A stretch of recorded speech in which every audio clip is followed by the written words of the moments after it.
Born on December 14, 1984, in the city of St. Paul, Minnesota, Heidi Marie Erickson was the beloved daughter of John and Linda Erickson. She was also the sister to her two brothers, Peter and Joel. Heidi was a person of deep faith, having dedicated her life to Jesus Christ from a young age. Her faith was a guiding light in her life, and she was known for her joyful spirit and love for God. Heidi was cherished by her family and had a wide circle of friends who adored her. Her life took a beautiful turn in 2005 when she crossed paths with Nick Ferkus at their local church. The two instantly clicked and soon decided to tie the knot. Nick, born on February 25, 1983, is the son of Steve and Julie Ferkus. Their love story was a testament to their shared faith and the deep bond they shared. Heidi, a hard-working employee at Securian, a financial services firm, and Nick Ferkus, the operations director at a carpet cleaning business, were a couple who were both very close to their parents. However, in 2010, they found themselves in a tough spot. They were on the brink of eviction from their home and were drowning in a sea of credit card debt that amounted to over $15,000. The twist in the tale is that Heidi was completely oblivious to their financial woes. Nick, out of embarrassment, had kept their dire financial situation a secret from everyone. The truth came crashing down on a fateful morning. On April 25, 2010, at around 6:30 a.m., a distressed 25-year-old Heidi dialed 911 from her cell phone. In a frantic voice, she told the operator that someone was trying to break into their home. State Patrol 911. Someone's trying to break into my home. What city are you in? St. Paul? I'm in St. Paul. Hang on just a second. What address are you at? 1794. 1794 what? 911, where's your emergency? State with 1794. Minnehaha Avenue. Minnehaha. Someone's trying west? Somebody's trying to break in her house. Her voice was filled with terror, and she was breathing heavily. The call ended abruptly with a loud noise. Just a minute later, another 911 call was made. This time, it was her husband, 27-year-old Nick Ferkus. "My wife is shot. Someone broke into our house," Nick screamed into the phone. "I've been shot." State Patrol 911. Please, somebody has broken in the house. You shot me. Okay, are you in St. Paul, sir? Okay, let me get you right in there. Hold on one second. For me. Okay, hold on a sec.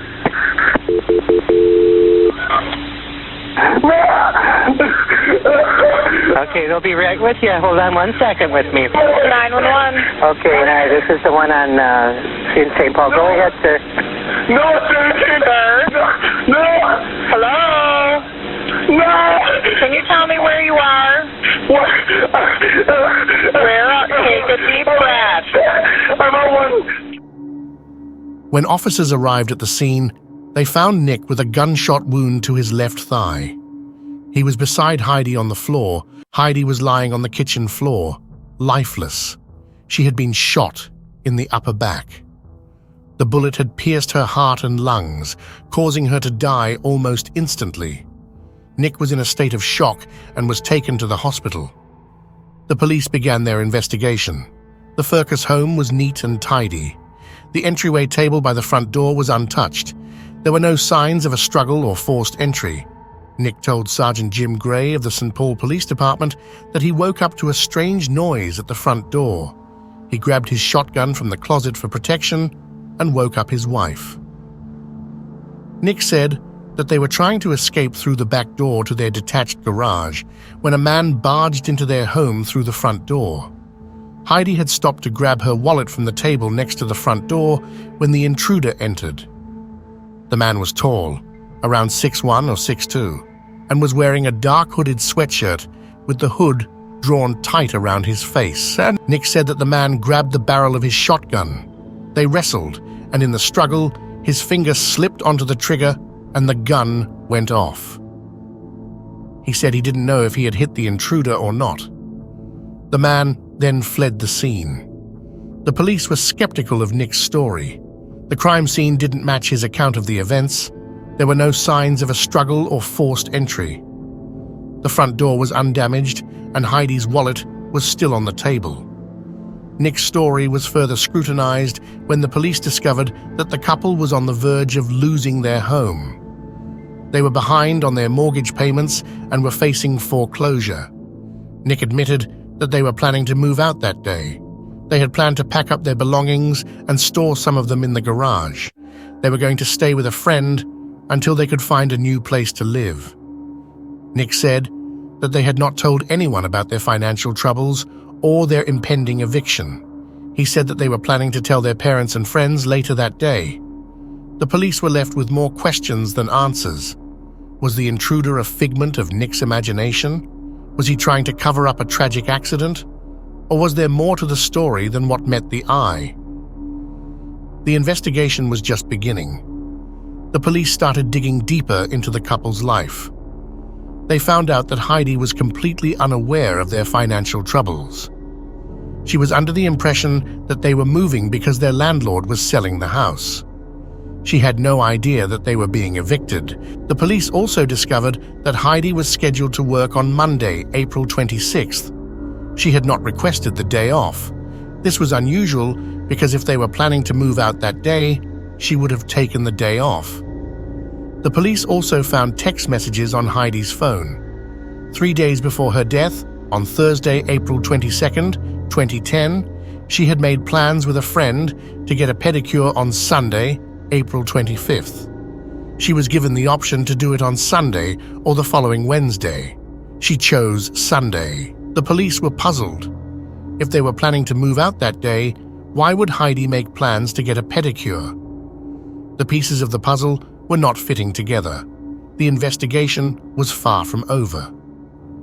The police also found out that Nick had taken out a $1 million life insurance policy on Heidi just 6 months before her death. The policy was taken out in October 2009, and Nick was the sole beneficiary. The police were suspicious. Why would a young, healthy woman need such a large life insurance policy? And this is a hard place for us. We foreclosed on our house. Okay, we have to be out by Monday. Tomorrow. The police also discovered that Nick had a criminal record. He had been convicted of theft in 2004. He had stolen over $7,000 worth of merchandise from his employer, Best Buy. He was sentenced to 90 days in jail and was ordered to pay restitution. The police were now looking at Nick as a possible suspect. They believed that he had a motive to kill his wife. They believed that he killed Heidi to collect the life insurance money to pay off their debts. The investigation was now focused on Nick. Nick Ferkus was a name that kept popping up in the investigation, but he was never found. The police had their reasons to suspect him. For one, there were no signs of a forced entry or any missing items from the scene. This was odd, considering Ferkus had spun several tales to the investigators during the interviews, none of which added up. The mystery deepened when the police delved into the audio of the 2 calls made. There were no background noises that suggested an intruder or a struggle. This was strange, and it made Ferkus look even more suspicious. Then, there was the gun. The only DNA found on it was Ferkus's. This was a big red flag. To top it off, several witnesses confirmed that there were no signs of a break-in. This was a lot of evidence pointing towards Ferkus. Ferkus's lawyers had their own theory. They argued that the intruder was wearing gloves and was in the house for just a few seconds. This, they claimed, was why there was no DNA evidence. Ferkus took their advice and hired a defense attorney, Joe Friedberg. Friedberg advised him to stop all contact with the St. Paul Police Department. Nick Ferkus, under the guidance of his legal counsel, Joe Friedberg, decided to turn down the investigators' proposal to collaborate with a police sketch artist. Friedberg, aware of the potential for this to be used as a means to further question Ferkus, suggested an alternative. I knew they were trying to use this as a way to grill him more, so I said no, we won't do that, but we'll get our own artist, Friedberg shared with ABC News. So, Ferkus and Friedberg returned to the St. Paul's Police Department, not empty-handed, but with their own sketch of the supposed intruder. According to Ferkus, the man was in his late 30s and was dressed in a hoodie. The police, in turn, made the sketch public through various media outlets, hoping it might lead to some useful tips. The police were not convinced by Ferkus's sketch. They believed that he was trying to mislead them. They decided to conduct a polygraph test on Ferkus.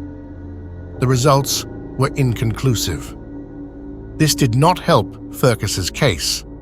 The police were now more suspicious of him than ever. Ferkus's lawyers argued that the polygraph test was not reliable. They pointed out that Ferkus was under a lot of stress and that could have affected the results.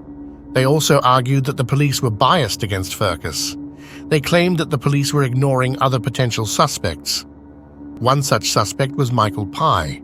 A woman had identified him to the police as a potential match. The police started investigating him immediately. They found out that he had a history of breaking into homes in St. Paul around 6 in the morning.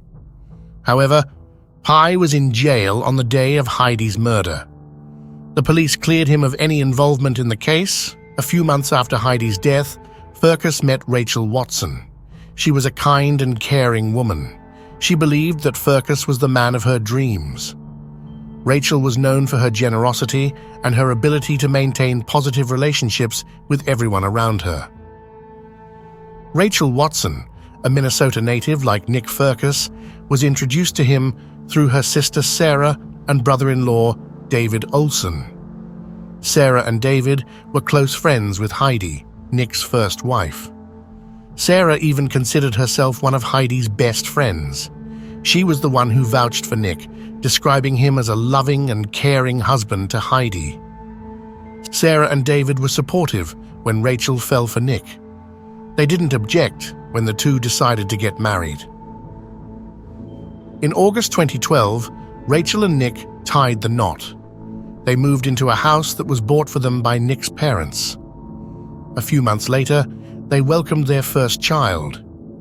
Despite the cloud of suspicion that hung over Nick, Rachel stood by him, believing in his innocence. Rachel and Nick Ferkus were living a seemingly perfect life.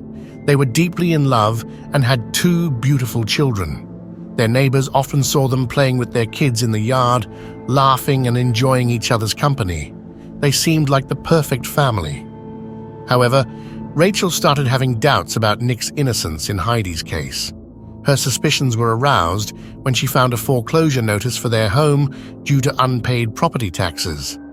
She couldn't understand why Nick hadn't paid the taxes. He had always been responsible with money. This made her question everything she knew about her husband. Nick and Rachel Ferkus had a unique setup. They would send their mortgage payments directly to Nick's parents, while Nick himself would handle the property taxes, paying them straight to the county. Rachel's thoughts suddenly shifted to the tragic end of Heidi. She confessed, "I was in the dark about all this, even though I was living with him." In a chilling tale that unfolded over a decade, Nick Ferkus was finally arrested in May 2021, charged with the murder of his first wife, Heidi Ferkus. With knowing that he could do it once, what makes you think he can't do it again? The case had been a thorn in the side of Sergeant Nicole Sipes of the St. Paul Police Department. The case always bothered me because the circumstances did not seem to fit what happened, Sipes confessed. The story took a turn when Nick's second wife, Rachel, divorced him in 2019. She had been living in fear, suspecting that Nick was hiding something. She even went as far as to send their children away and record their conversations. Did you fear for your life? There were times that I did, for sure. In one such recording, Rachel confronted Nick about his lies, expressing her fear that he could harm her. Rachel's suspicions were further fueled when she discovered that Nick had been served with foreclosure in June 2009, and their house was sold at a sheriff's auction the same month. Eviction proceedings had been filed in February 2010, and an eviction hearing was held on March 8, 2010, which Nick attended alone. The lockout date was originally set for April 9, 2010. Nick requested to move it to April 26th, claiming his grandmother was in hospice. However, investigators found no evidence to support his claim. Rachel's fears and suspicions, coupled with the inconsistencies in Nick's story, led her to share her concerns with Sergeant Sipes.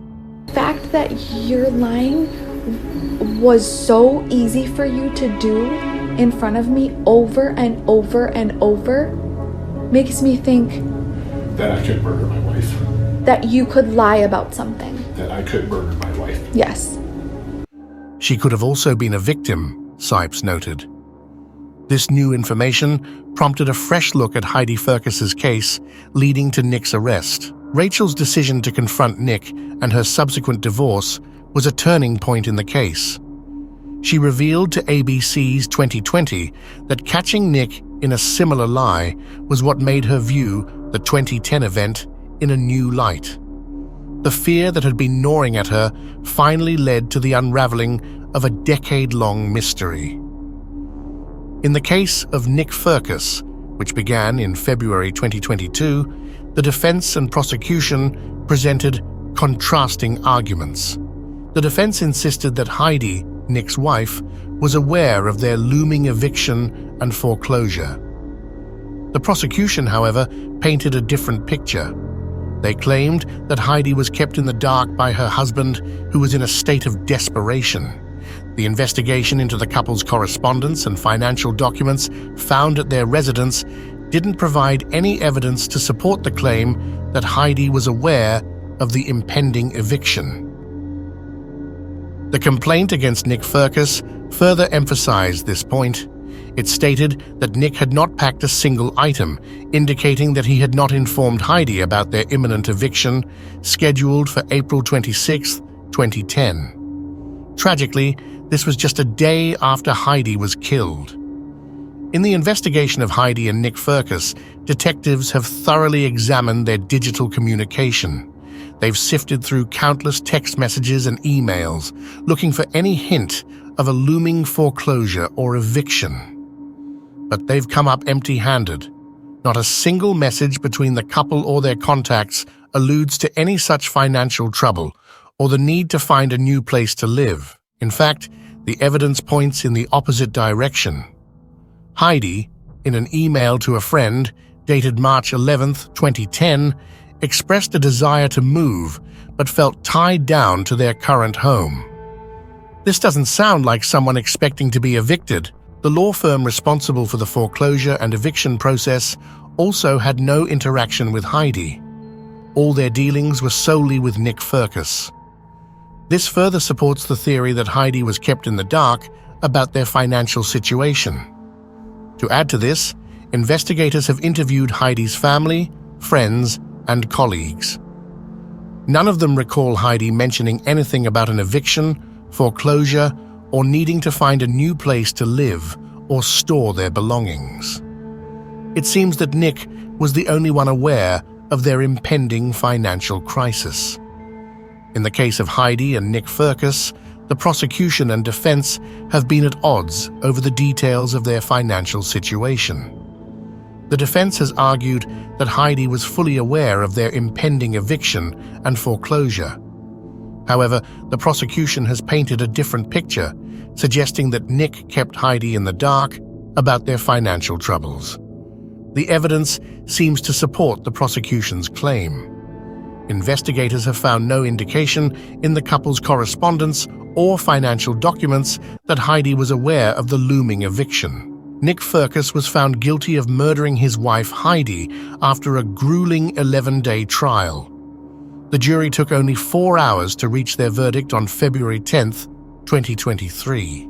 A St. Paul family has some closure tonight. After more than a decade, Nicholas Ferkus was found guilty of murdering his wife Heidi inside their St. Paul home back in 2010.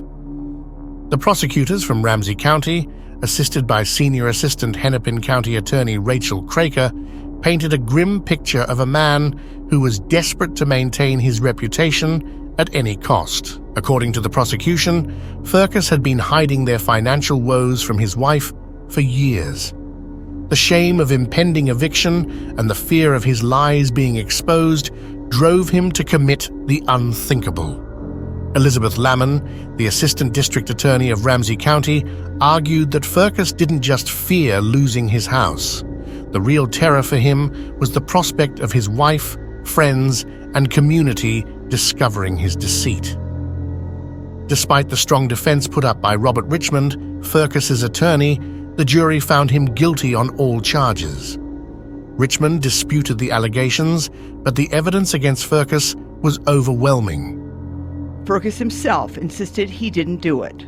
While I understand the jury's verdict and the sentence you must give, I do maintain and will maintain to my dying breath my innocence of this crime. Ferkus's family, however, firmly believes in his innocence. They declined an interview request from ABC News, but they did release a statement. "Our son has been unjustly convicted. He's in prison for a crime he didn't commit. This isn't just the desperate hope of grieving parents," part of their statement read. On the other hand, the family and friends of Heidi, the victim, finally found some semblance of closure after 13 years. They released a statement expressing their feelings. "The lies we were fed from the day after Heidi's life was tragically cut short, coupled with the pressure to believe them, made it nearly impossible for us to find closure. The shock of what happened to Heidi is just beginning to sink in," they said. In the heart of Minnesota, in the city of St. Paul, Rachel is making a name for herself. She's the proud owner of a thriving cosmetics company, Be Lovely. But she's not just a businesswoman. Rachel is also a passionate advocate for victims of human trafficking. Reports suggest that Be Lovely donates a generous 10% of each sale to organizations that fight against trafficking and other social injustices. It's truly inspiring to see Rachel's success story unfold. Meanwhile, Nick Ferkus, the man who caused so much pain and suffering, is serving a life sentence without parole at the Minnesota Correctional Facility in St. Cloud, Minnesota. Daniel Robinson was not just another name in the vast directory of professionals. At 24, he was the youngest of 4 siblings, having grown up in the picturesque surroundings of Columbia, South Carolina. With a heart that beat for adventure, Daniel was a keen outdoorsman. Whether it was the rustling of leaves under his feet or the melody of a flowing river, nature was his muse. But his talents weren't just confined to the great outdoors. He was a musician, striking chords that resonated with the emotions of those around him, and a traveler, always eager to explore the unknown. Family was the cornerstone of Daniel's life. Despite the physical distances, he remained tethered to his roots, always in constant touch with his parents and siblings. Their bond was a testament to the close-knit fabric of the Robinson family. Academically, Daniel showcased an affinity for the past. He graduated from the College of Charleston in 2019, majoring in archaeology. His academic pursuits led him to Tucson, where he attended a specialized course. It wasn't long before his skills were recognized, and he was offered a position by the engineering firm Matrix New World. Physically, Daniel was distinctive. Standing at 5'8", he was an African American with a sturdy build, weighing around 165 pounds. His black hair and brown eyes added depth to his features. But what truly set him apart was a birth defect that resulted in the absence of part of his right forearm and hand. Yet, this never deterred him. If anything, it was a testament to his resilience and determination. The morning of June 23, 2021, began like any other for Daniel. The sun had just begun its ascent, casting a golden hue over the Arizona desert. By 9:15 a.m., Daniel was at his second job site of the day, near Sun Valley Parkway and Cactus Road, close to Buckeye. The task at hand was assessing a remote drill site, a routine part of his job as a hydrogeologist. Ken Elliott, a pump technician, was the last person to see Daniel. Their conversation started off casual, discussing the weather and the specifics of the job. The day was unusually cool for Arizona, a slight reprieve from the typical scorching heat. As they talked, Ken, who was meeting Daniel for the first time, noticed a shift in his demeanor. From being engaged in their conversation, Daniel seemed to become distant, his gaze fixed on the vast expanse of the desert. Ken recalled, he was just looking off into the desert. He had a very, very distant look in his eyes. Concerned, Ken tried to gauge if Daniel was under the influence or experiencing a medical condition. But Daniel's pupils were normal, and there were no apparent signs of distress. The mystery deepened when, without any explanation, Daniel walked back to his blue Jeep Renegade. After a brief moment inside the vehicle, he looked at Ken, waved, and drove off. Ken, assuming Daniel might not be feeling well, expected him to call in sick. But as hours passed, there was no word from Daniel. Concern grew, and by the end of the day, he was reported missing to the Buckeye Police Department. In a bid to trace Daniel's route, Ken followed the tire tracks left by the Jeep on the rain-soaked dirt road. To his surprise, instead of heading left towards Phoenix, the tracks indicated that Daniel had turned right, driving deeper into the heart of the Sonoran Desert. As the sun set on June 23rd, the urgency to find Daniel intensified. The Buckeye Police Department spearheaded the search operations, mobilizing resources to comb the vast desert landscape. UTVs roared to life, cadaver dogs were deployed, and drones took to the skies, their cameras scanning every inch of the ground below. The Phoenix Firebird helicopters and the Civil Air Patrol joined the effort, their eyes trained to spot any sign of the missing geologist.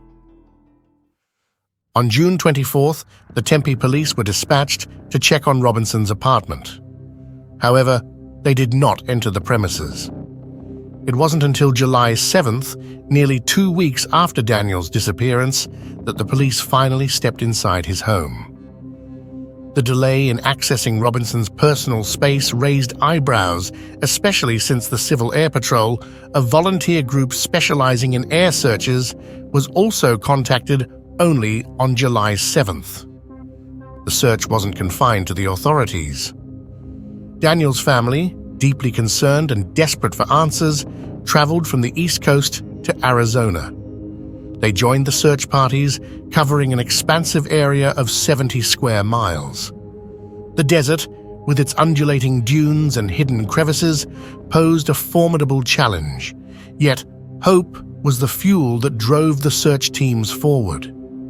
Technical efforts were also employed to trace Daniel's whereabouts. Detectives managed to obtain a ping from Daniel's phone. However, tracking it proved futile, as the phone was either switched off or out of range. Call records were scrutinized, but they revealed no calls or texts after Daniel left the job site.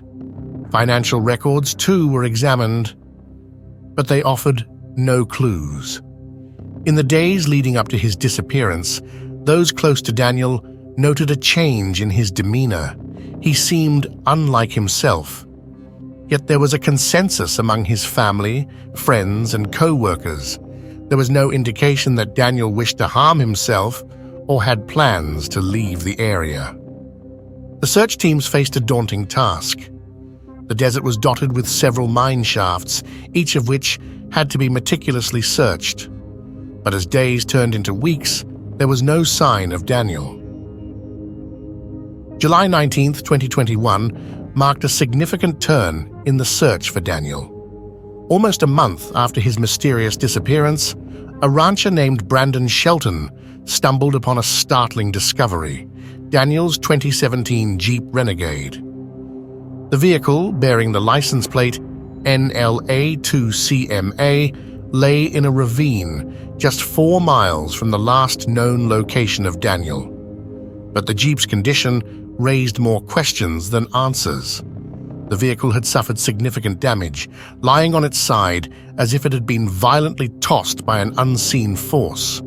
The deployed airbags hinted at a collision, and a seatbelt, still fastened, suggested that someone had been inside during the crash. Adding to the enigma was one of Robinson's size 11.5 Red Wing work boots, oddly lodged under the truck. Brandon Shelton, whose cattle roamed the vast 14,000 acres of the Buckeye area, was convinced of a peculiar detail. The Jeep, he believed, hadn't been in the ravine for long. He noted its clean condition, remarking, "My cows would have found it. Cows are inquisitive creatures and would have licked it." This observation was particularly intriguing since the area where the Jeep was found had already been searched.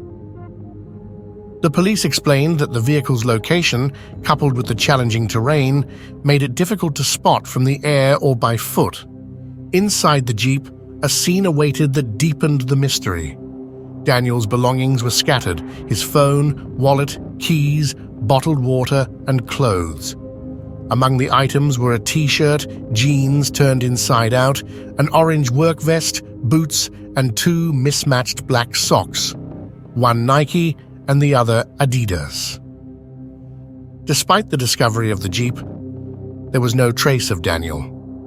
The ravine and its surroundings were scoured, both on foot and from the air, by the Department of Public Safety Ranger helicopter. The vehicle showed no signs of blood, and there were no indications of foul play.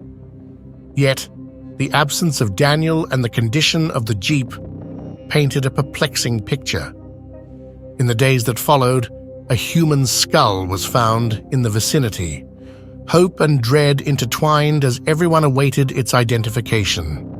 However, it was soon confirmed that the skull did not belong to Daniel. Other remains, initially thought to be human, turned out to be animal bones. As weeks turned into a month with no substantial leads from the official search, the Robinson family's patience began to wane. Their faith in the official investigation dwindled, leading them to seek external expertise. By the end of July, they decided to hire a private investigator, hoping a fresh pair of eyes might shed new light on the case. Enter Jeff McGrath, a former police officer with a specialization in accident investigations. McGrath approached the case with a meticulous eye, sifting through every piece of evidence and retracing the steps of the initial investigation. One of his first tasks was to analyze the GPS data from Daniel's Jeep. What he discovered was both startling and confounding. The Jeep, it seemed, had been involved in multiple accidents after Daniel's disappearance, but before its final resting place in the ravine.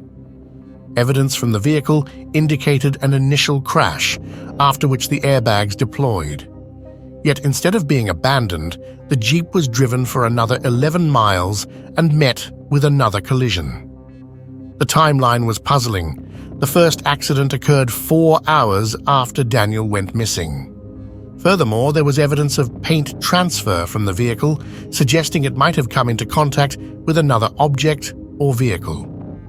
McGrath's analysis revealed another perplexing detail.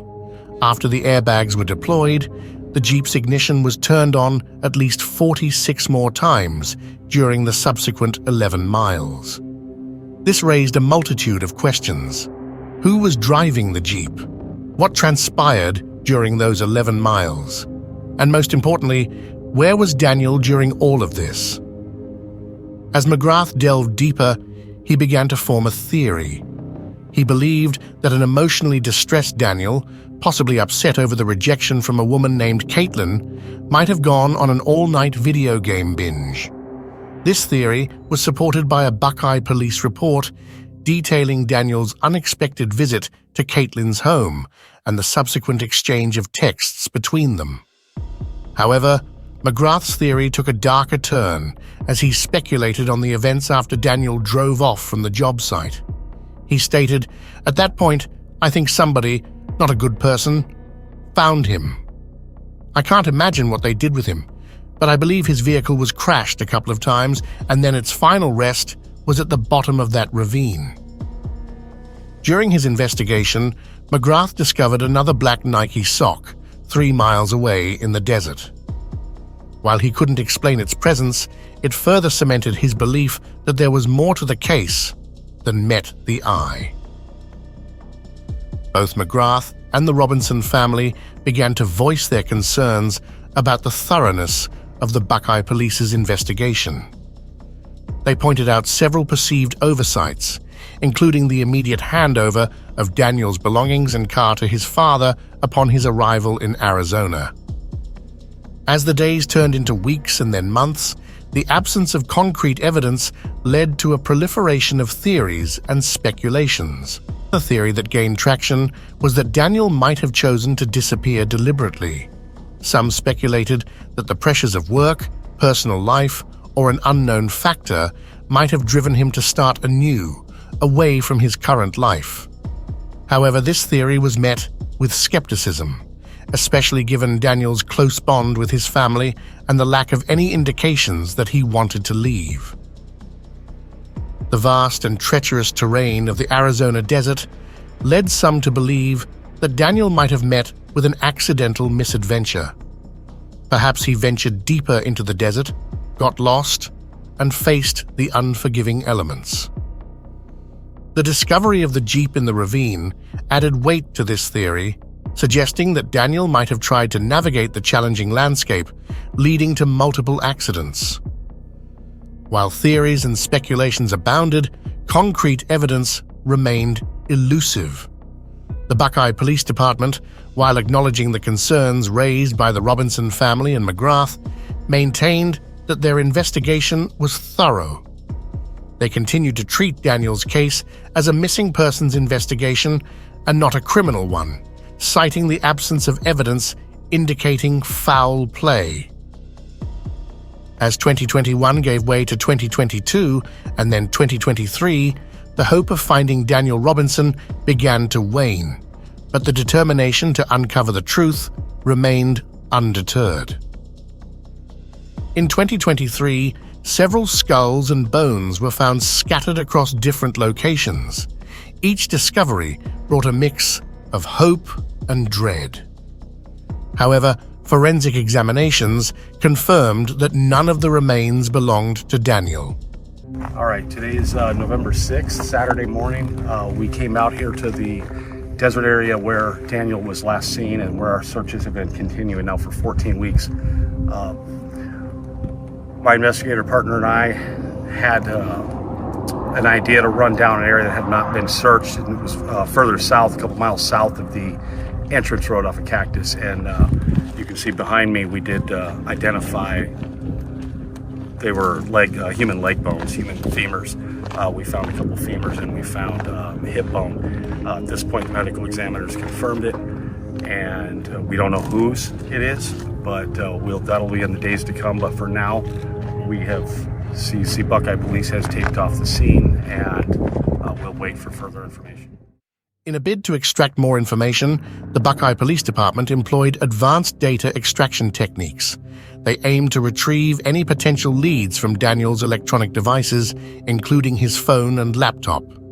While the specifics of the findings were not made public, the police indicated that they were exploring all avenues.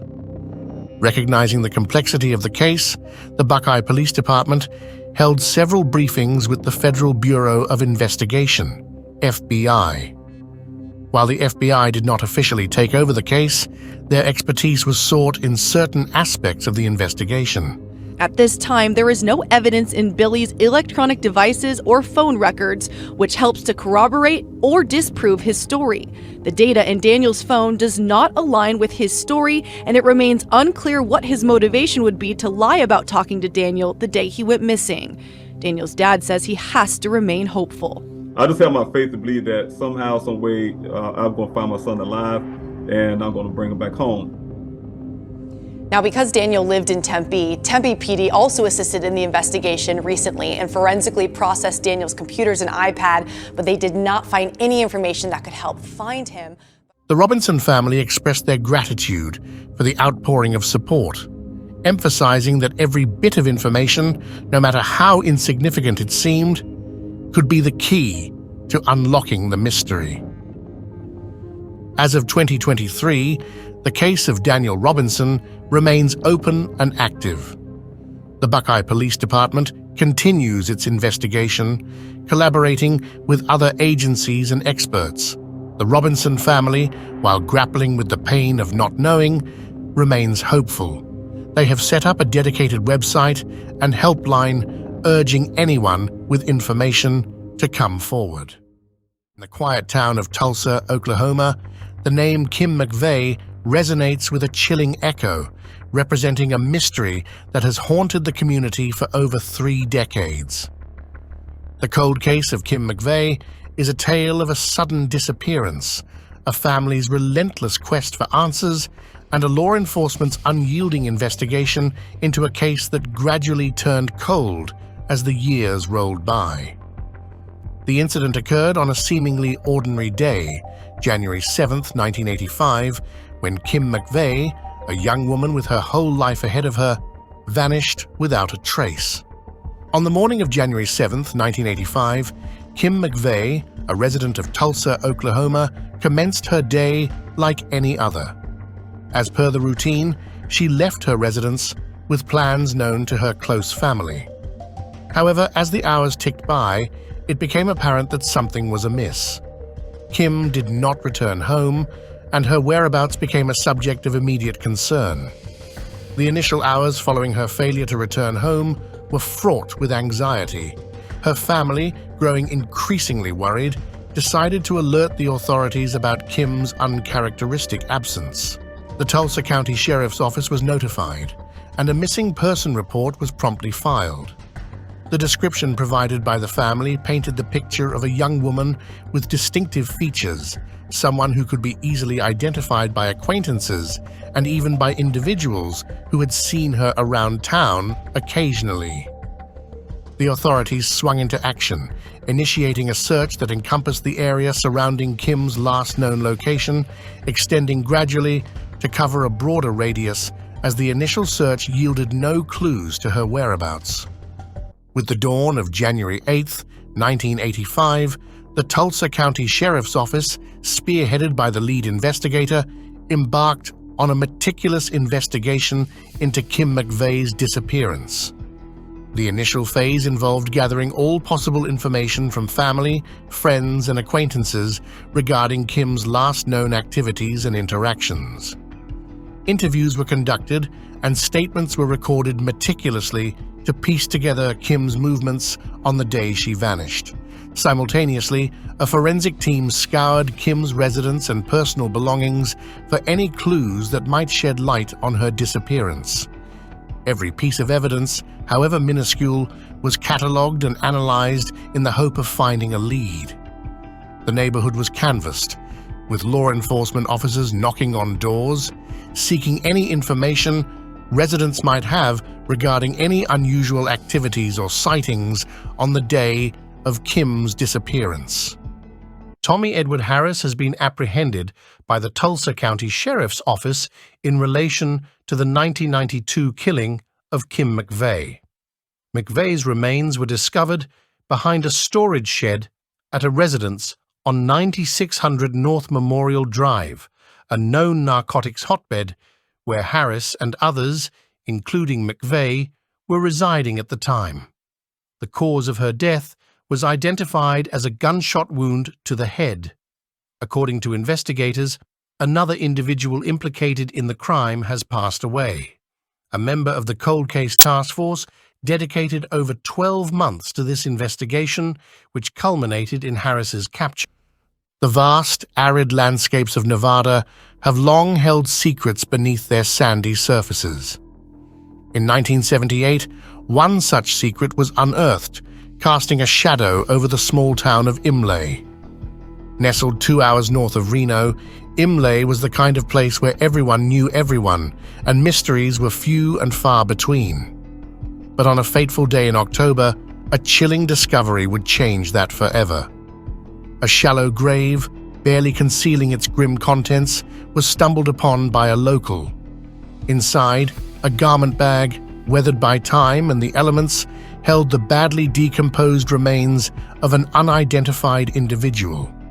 The discovery sent shockwaves through the community and ignited a fervor among law enforcement. Who was this person? How did they end up here? And most importantly, what circumstances led to their untimely demise? The identity of the remains became one of Nevada's most haunting mysteries. The story of the unidentified remains in the garment bag would remain unsolved for decades, leaving a trail of questions, heartache, and a desperate search for answers. But behind every cold case, there are names, faces, and stories waiting to be told. This is the tale of Florence Charleston, a woman who left her home in search of a new life, only to become the center of a 45-year-old cold case mystery. Florence Charleston, affectionately known to her loved ones as Dolly, hailed from the bustling city of Cleveland. With a heart full of dreams and a spirit that yearned for adventure, she was a woman who embraced change. As she entered her late 60s, a period when most would consider settling into the comforts of routine, Florence chose a different path. A path that led her to the picturesque landscapes of Portland, Oregon. The Pacific Northwest, with its towering pines and misty mornings, was a stark contrast to the urban sprawl of Cleveland. But for Florence, it was a fresh start, a chance to reinvent herself. Accompanying her on this new journey was a new boyfriend, a companion with whom she hoped to share the next chapter of her life. Family and friends back in Cleveland received letters filled with Florence's tales of her new life. The vibrant farmers' markets, the tranquil hikes, and the cozy cafes she frequented. But as time wore on, the letters became infrequent, and then they stopped altogether. The silence was deafening. Questions arose.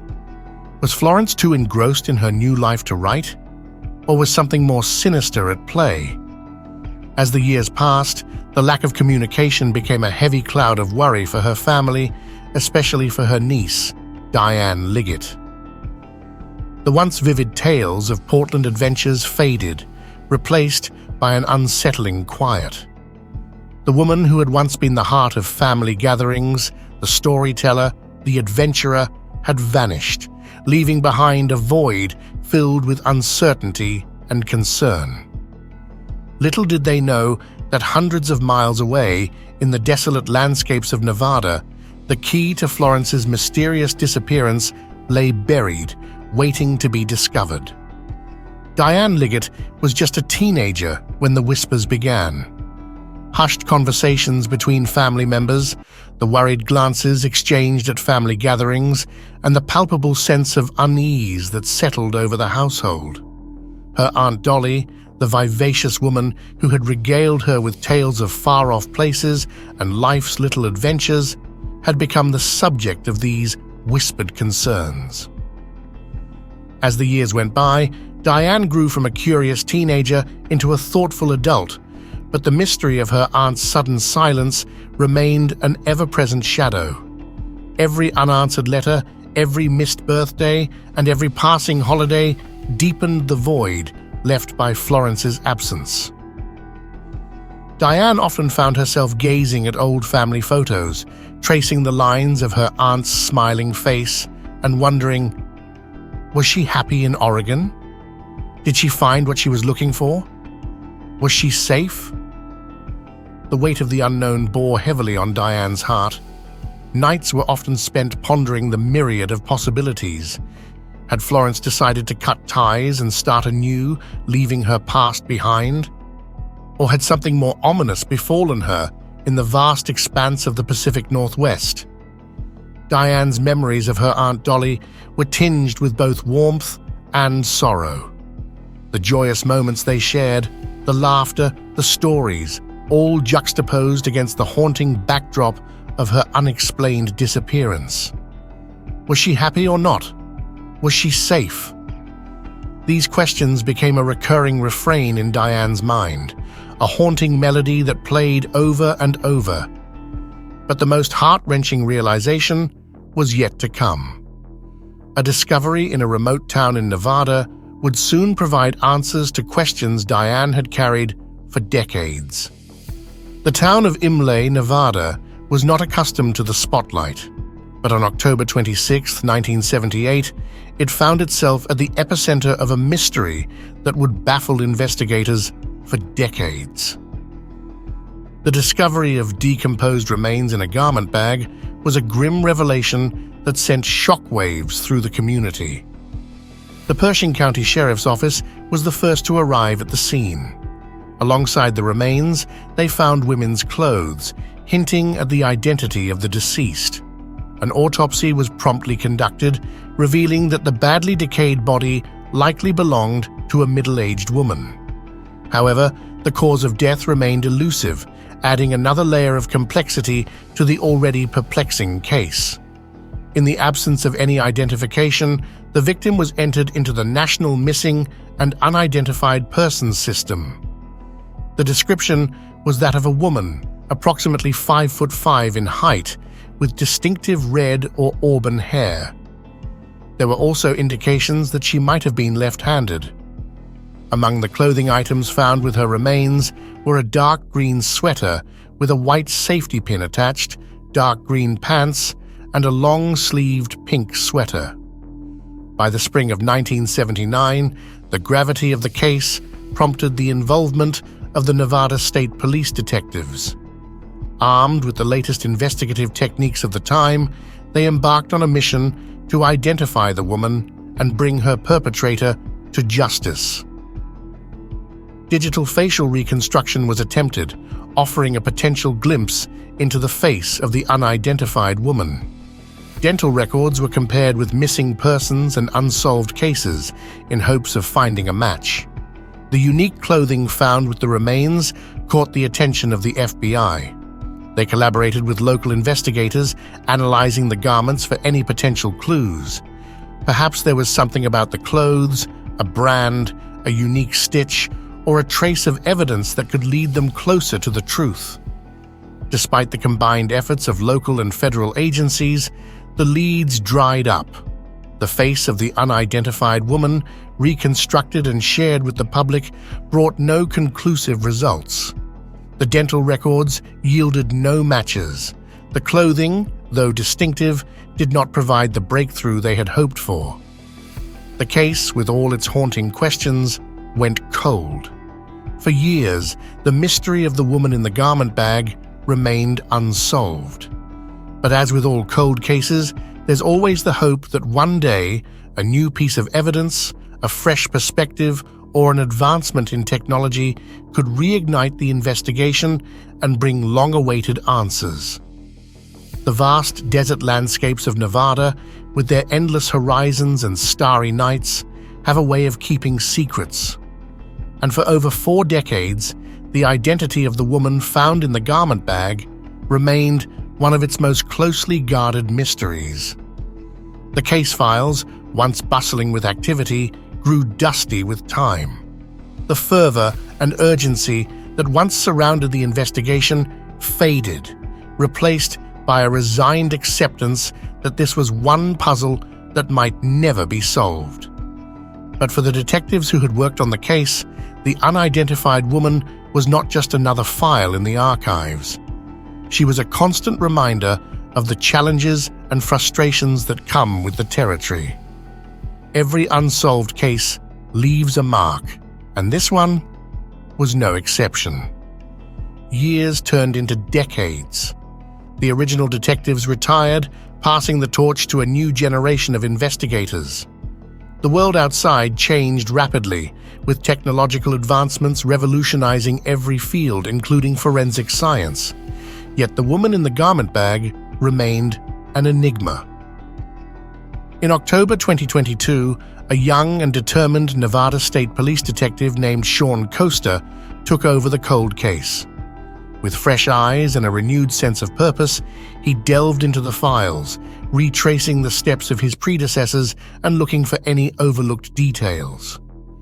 By March of the following year, a significant breakthrough was on the horizon. The Nevada State Police decided to collaborate with Othram Inc., a Texas-based private forensic genealogy lab known for its success in cracking numerous cold cases nationwide. With advancements in DNA technology, there was hope that the unidentified woman's genetic material could provide the answers that had eluded investigators for so long. Othram's team worked diligently, extracting DNA from the remains and developing a comprehensive profile. Their goal was clear: to find a genetic match, a relative, someone who could finally put a name to the face of the unidentified woman. The process was meticulous and time-consuming, but the potential reward was immeasurable. For Diane Liggett and her family, the possibility of finally getting answers about Aunt Dolly's fate hung in the balance. The journey to uncover the truth was far from over, but a new chapter was about to begin. In the realm of forensic science, DNA has often been hailed as the ultimate key to unlocking the mysteries of the past. Its unique code, specific to each individual, holds the potential to connect the dots in ways previously thought impossible. And for the cold case of the unidentified woman in the garment bag, DNA would prove to be the beacon of hope that would illuminate the path to the truth. Othram Inc., with its state-of-the-art facilities and a team of dedicated geneticists, set to work on the DNA sample extracted from the remains.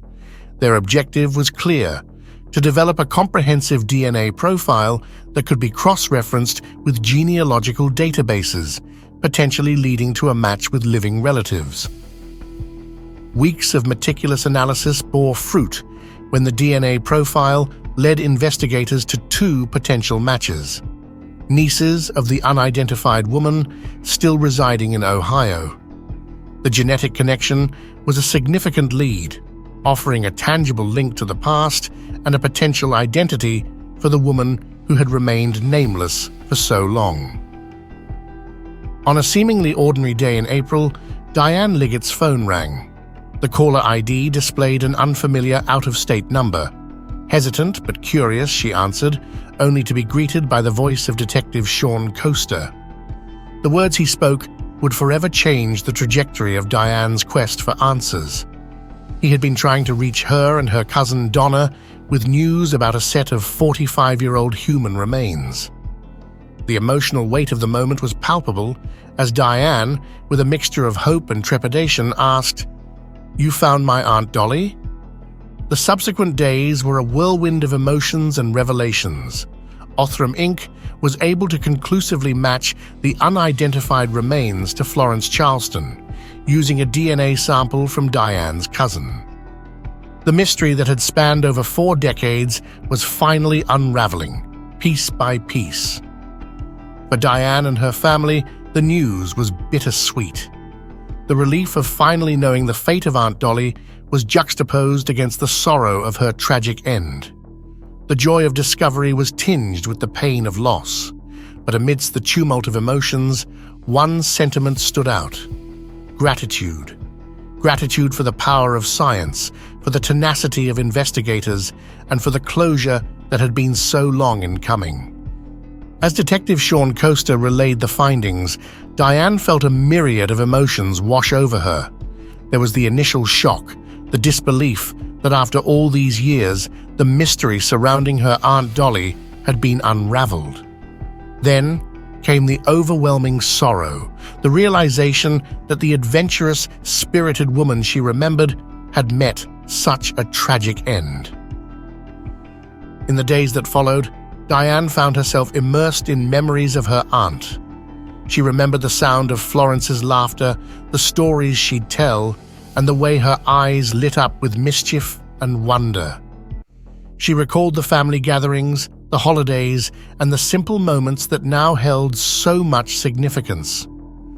The news of the identification rippled through the family, bringing with it a mix of relief and heartache. For years, they had held onto the hope that Florence was out there somewhere, living a life full of adventures. The truth, though painful, brought closure. It was a chance to mourn, to remember, and to celebrate the life of a woman who had touched so many hearts. In the annals of unsolved mysteries, few cases have gripped the collective consciousness of a community, and indeed the nation, as intensely as the Lisa Zeigert cold case. Spanning over 2 decades, this chilling mystery revolved around the sudden and tragic disappearance of a beloved schoolteacher in Agawam, Massachusetts, only for her lifeless body to be discovered days later in a secluded wooded area. The case, with its myriad twists and turns, not only baffled investigators for years, but also left an indelible mark on the hearts of those who knew Lisa and the residents of Agawam. Lisa Zeigert, a vibrant young woman with a passion for teaching, was known for her dedication to her students and her warm, affable nature. Outside the confines of the classroom, she took on a part-time job at a local card shop, a seemingly innocuous decision that would, unfortunately, place her in the path of peril. On the fateful evening of April 15, 1992, Lisa vanished without a trace from her workplace, setting off a frantic search and a cascade of questions. Was it a random act of violence? Did she know her abductor? Or was there a deeper, more sinister motive behind her disappearance? The subsequent discovery of her body 4 days later added another layer of complexity to the enigma. While her death was swiftly ruled a homicide, the absence of concrete leads, suspects, or motives turned the Lisa Zeigert case into a perplexing puzzle that seemed almost impossible to solve. For over 25 years, the case remained in the cold case files, with sporadic attempts to reignite the investigation yielding little to no results. However, the story of Lisa Zeigert is not just about the tragedy of her untimely death, but also about the relentless pursuit of justice. It's a testament to the unwavering determination of law enforcement agencies, the advances in forensic science, and the undying hope of a family seeking closure. The evening of April 15, 1992, Lisa Zeigert was fulfilling her duties at her part-time job at a local card shop.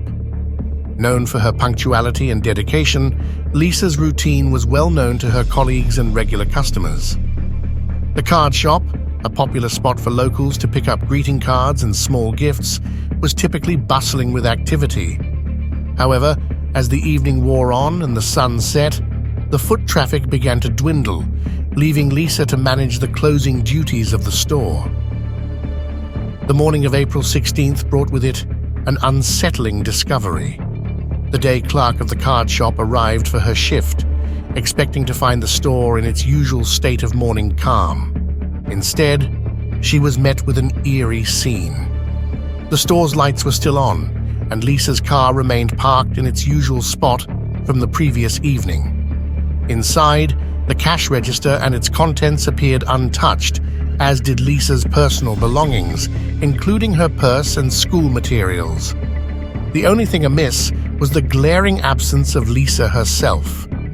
The immediate realization that something was amiss prompted a swift call to the local authorities. The Agawam Police Department was alerted, and the initial stages of what would become a prolonged investigation were set into motion. The subsequent days were marked by a palpable tension and growing concern. Search parties were organized, and the local community rallied together, holding on to the hope that Lisa would be found safe.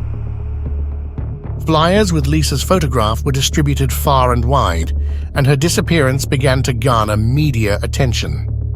However, hope turned to despair on April 19th, just 4 days after her mysterious disappearance. Lisa's body was discovered in a secluded wooded area, approximately 4 miles from the card shop where she was last seen. The serene setting was in stark contrast to the grim discovery, and the wooded area, once a place of natural beauty, became a haunting reminder of the tragedy. The Agawam Police Department, in collaboration with the Massachusetts State Police, launched an intensive investigation. The area where Lisa's body was found became a focal point, with forensic teams meticulously combing through every inch in search of evidence. The cause of death was determined to be homicide, but the absence of immediate leads or witnesses made the task of identifying a suspect exceedingly challenging. The mysterious circumstances surrounding Lisa Zeigert's disappearance and subsequent murder presented a daunting challenge for investigators. With limited evidence at the crime scene and no immediate suspects, the Agawam Police Department, in collaboration with the Massachusetts State Police, embarked on a meticulous and exhaustive investigation that would span decades. From the outset, the investigation was fraught with challenges. The absence of surveillance cameras at the card shop and the lack of eyewitnesses on the night of Lisa's disappearance left a gaping void in the timeline of events. Additionally, the secluded nature of the wooded area where Lisa's body was discovered made it difficult to ascertain if there were any potential witnesses to her abduction or the disposal of her body. Despite the initial setbacks, investigators were undeterred. They began by compiling a list of over 300 persons of interest. This list was developed based on various factors, including known associates of Lisa, individuals with a criminal history, and others who might have had a motive. Each person on this list was meticulously vetted, with investigators conducting interviews, cross-referencing alibis, and collecting DNA samples wherever possible. As the investigation progressed, the importance of DNA evidence became increasingly apparent. Forensic advancements allowed for the extraction and analysis of DNA samples from the crime scene. This provided a potential avenue to identify Lisa's killer, provided there was a match in the existing databases or from the persons of interest. In a significant move, the Hampton County District Attorney's Office, under the leadership of District Attorney Anthony Gallooni, revisited the list of persons of interest. They identified individuals who had previously refused or had never been approached to provide DNA samples. This proactive approach was pivotal in narrowing down potential suspects. Among the individuals who had never provided a DNA sample was Gary Shara. His name had surfaced multiple times during the course of the investigation, but without concrete evidence linking him to the crime, he remained just another name on the list. However, this was about to change. In September 2017, a significant breakthrough occurred. Massachusetts state troopers, in their quest to obtain DNA samples, approached Shara's residence. While he was not home at the time, the subsequent events would prove crucial. The next day, Shara's girlfriend approached the Westfield State Police Barracks, providing them with notes penned by Shara. In these notes, he shockingly admitted to Lisa's murder and expressed remorse for his actions. Armed with this newfound evidence and the subsequent DNA match, Gary Shara was arrested and indicted by a Hampton County Superior Grand Jury. The charges levied against him were grave: first-degree murder, aggravated kidnapping, and aggravated rape. The arrest of Gary Shara marked a turning point in the Lisa Zeigert case. After over 2 decades of relentless pursuit, investigators were finally on the cusp of securing justice for Lisa and her grieving family. The community, which had been haunted by the specter of an unsolved murder for so long, could finally see a glimmer of hope on the horizon.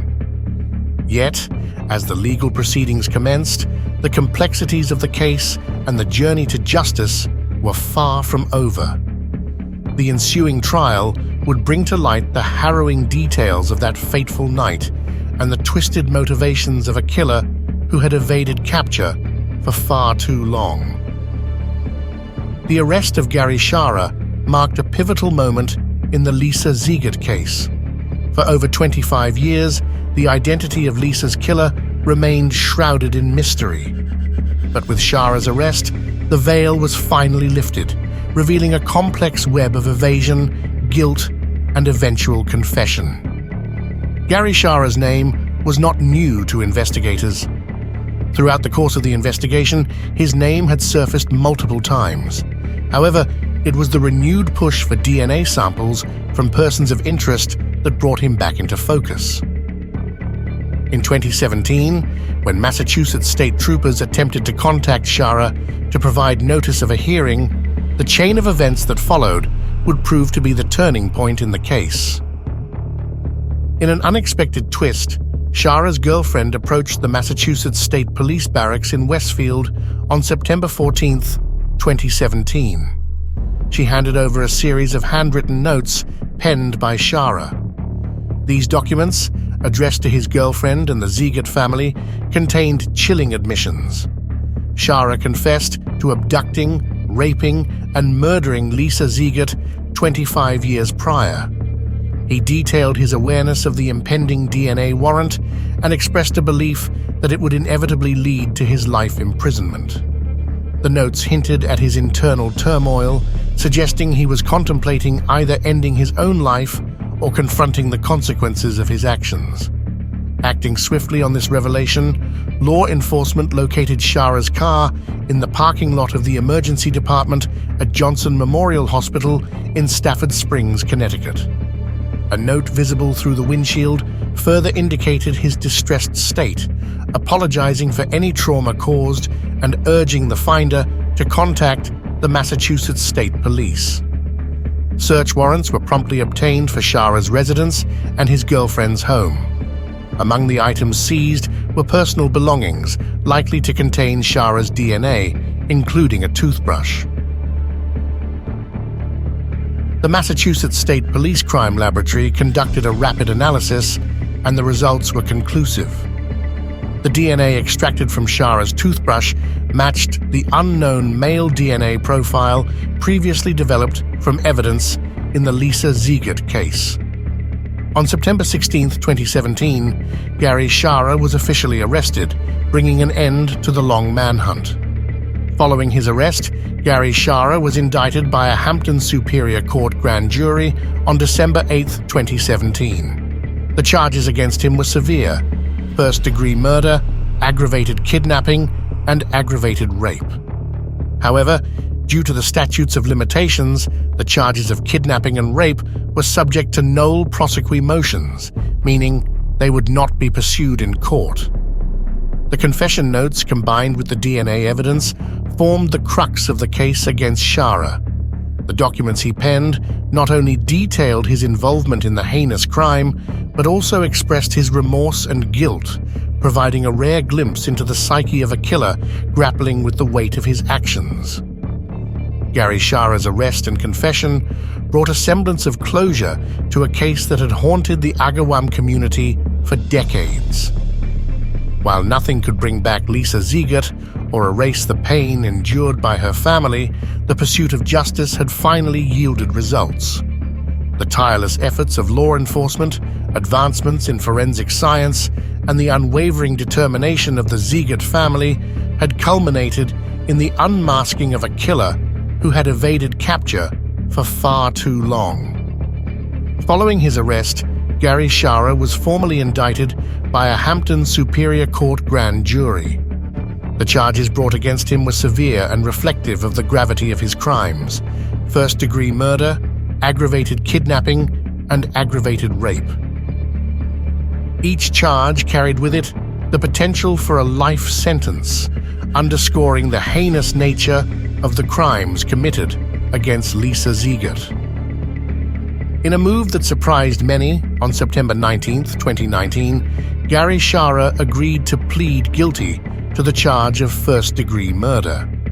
This plea was a significant development, as it meant that Shara was admitting to the premeditated and intentional killing of Lisa Zeigert. The decision to plead guilty was likely influenced by the weight of the evidence against him, including his handwritten confession and the conclusive DNA match. However, the charges of aggravated kidnapping and aggravated rape were subject to nolle prosequi motions. This legal term means that the prosecution chose not to pursue these charges further, Given the statutes of limitations and the complexities associated with prosecuting decades-old crimes, this decision was made to ensure that the primary charge of first-degree murder was not jeopardized.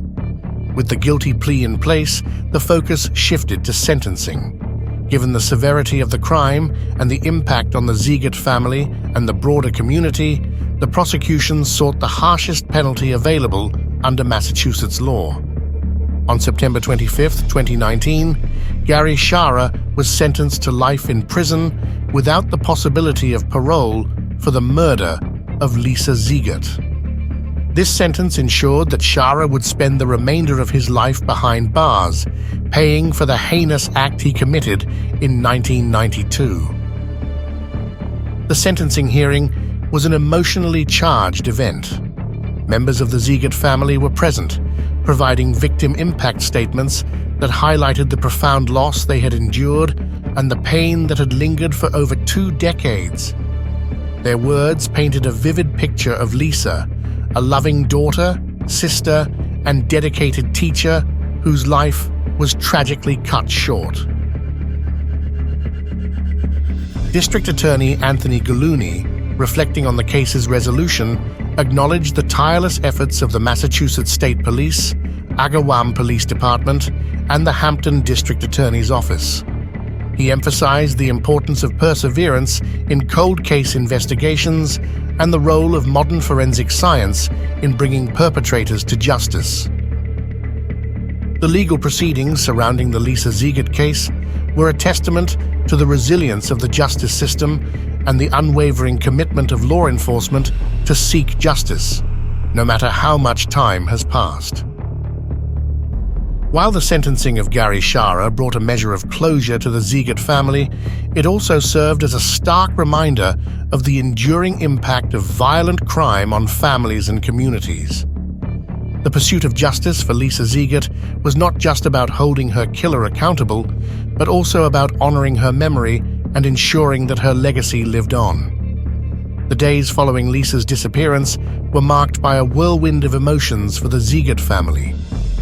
Hope, fear, anxiety, and desperation intertwined as they awaited any news of their beloved daughter and sister.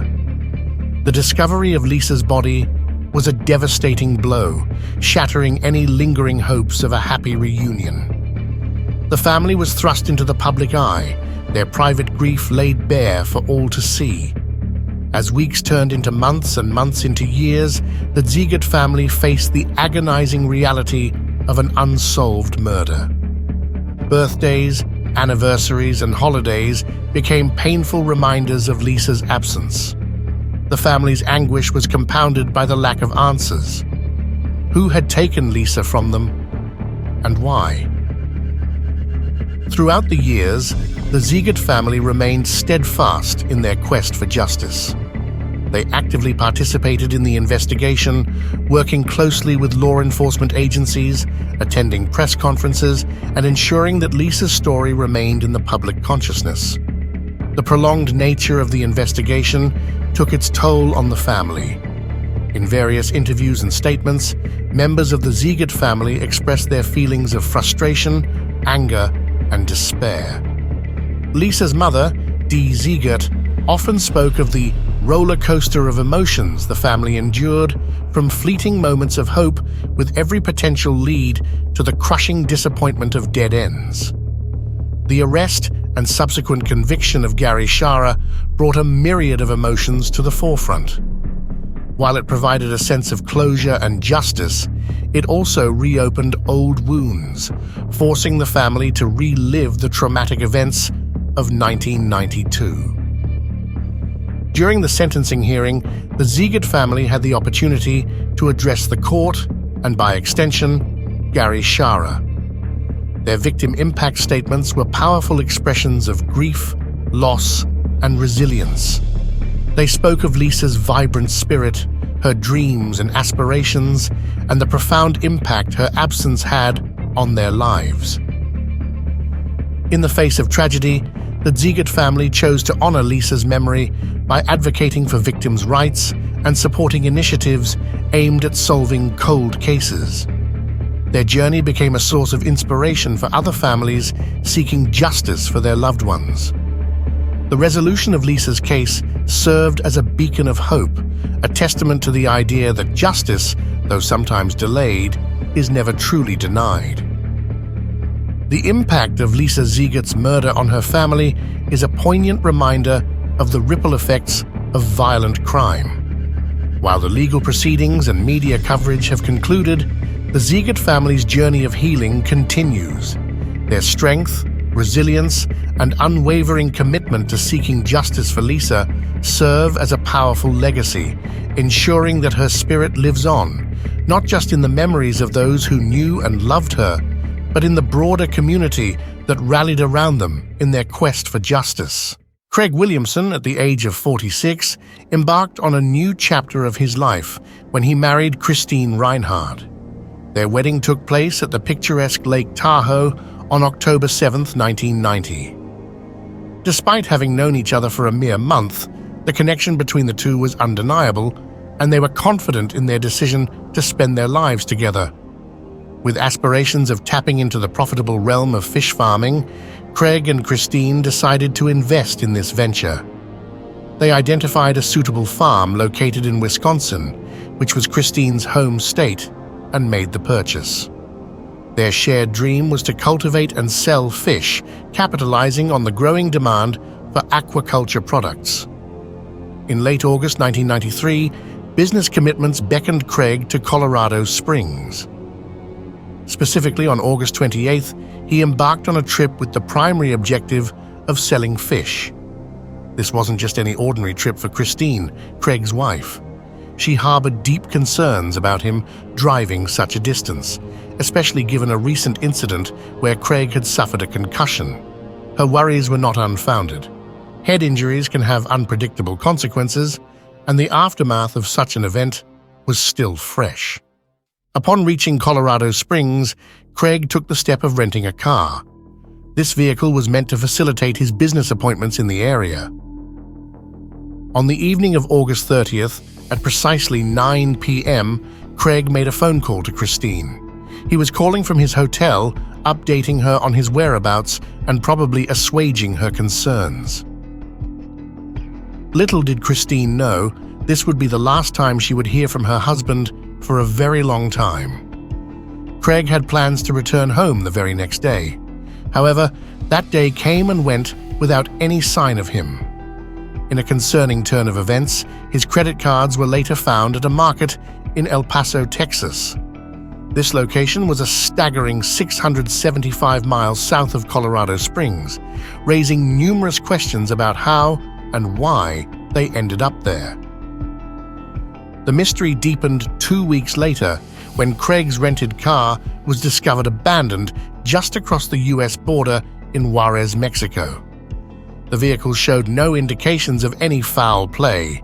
With Craig's unexplained absence stretching on, Christine felt a growing sense of urgency and took matters into her own hands. Determined to uncover any clues about her husband's whereabouts, she embarked on a personal investigation. Her first stop was Colorado Springs, the last known location where Craig was confirmed to be. On September 14th, she arrived in the city and made her way to the hotel where Craig had stayed. The staff provided her with a concerning piece of information. Craig had left behind his baggage and personal possessions in his room. The state of the room suggested no signs of a struggle or forced entry, leaving Christine even more perplexed. Piecing together the timeline, Christine surmised that something untoward might have happened to Craig on the very day he vanished. Given his recent concussion, she theorized that he could have been attacked and, due to the lingering effects of his injury, might have wandered off to an unknown location, disoriented and confused. As days turned into weeks, Christine's quest for answers gained traction in the media. Television stations in both Colorado and Wisconsin picked up the story, broadcasting details of Craig's mysterious disappearance and Christine's relentless search. The widespread coverage yielded an unexpected lead. A retired nurse from Montana, Judy Inman, came forward with a potential sighting. Judy recounted an encounter on a train journey from Montana to Washington, where she observed a disheveled-looking man who bore a striking resemblance to Craig. Notably, the man was overheard talking about fish tanks, a detail that resonated with Christine given Craig's profession. Judy's nursing background made her particularly observant, and she felt certain that the man had sustained a head injury, further aligning with Craig's recent concussion. Buoyed by this lead, Christine shifted her focus to Washington, the state where she and Craig had first met. For 6 exhaustive weeks, she retraced potential routes, visiting various locations along the train line that Judy and the unidentified man had traveled. The media's spotlight on Craig's disappearance began to yield more than just awareness. As news channels in Colorado and Wisconsin aired segments about the case, the public became deeply invested in the mystery. The coverage painted a vivid picture of Craig's last known movements, his physical appearance, and the unique details that might help identify him, such as his connection to the fish farming industry. One significant breakthrough came when Christine met with Judy to review photographs of different train stations along the route. Judy identified Wishram, Washington, near the Oregon border, as the station where the man she believed to be Craig had disembarked. This revelation was particularly intriguing as Craig had lived in a town called Washougal during the 1980s. It was conceivable that, in his potentially disoriented state, he might have confused Wishram with Washougal. In a bid to gather more information, Craig's son traveled to Wishram, placing missing persons posters and speaking to locals. Despite these efforts, no concrete evidence or sightings of Craig emerged from this location. Nearly 2 years had passed since Craig's mysterious disappearance, and just when hope seemed to be waning, an unexpected turn of events reignited the case. In July 1995, a television broadcast revisited unsolved mysteries, featuring Craig's story among them. In a twist that no one saw coming, Craig himself was among the viewers of this broadcast. At the time, Craig was residing in Key West, Florida. As he watched the segment about his own disappearance, he experienced a jolt of recognition. The man on the screen, the subject of so much speculation and search, was him. However, the memories of his past, his identity, and the events leading up to his disappearance remained shrouded in fog. Craig came forward with a harrowing account.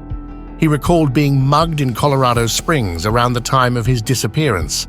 The assault, he believed, resulted in amnesia, a condition further exacerbated by the concussion he had suffered just a month prior. The fragments of his memory were disjointed and hazy. He remembered waking up in a hospital, but not as Craig Williamson. Instead, he had a different identity: Ron.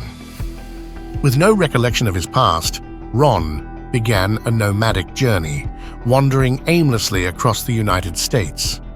His travels eventually led him to Key West, where he settled into a new life, finding employment as a diver. Upon realizing his true identity, Craig reached out to Christine as well as his ex-wife. The news was bittersweet for Christine. While she was overjoyed to learn that Craig was alive, the man who returned to her was not the husband she remembered. Craig, or Ron, had no memories of their life together, their marriage, or even his own family. The couple decided to retrace their steps, hoping that familiar places might trigger Craig's memory. They traveled together to Colorado Springs, visiting locations that had been significant during the time of his disappearance. Despite their hopes, the journey did not yield the desired results. Craig's memories remained elusive, and the gaps in his past persisted. Faced with the reality of their changed circumstances, Christine and Craig made the difficult decision to divorce. While the romantic aspect of their relationship had altered, they chose to remain friends, cherishing the bond they once shared.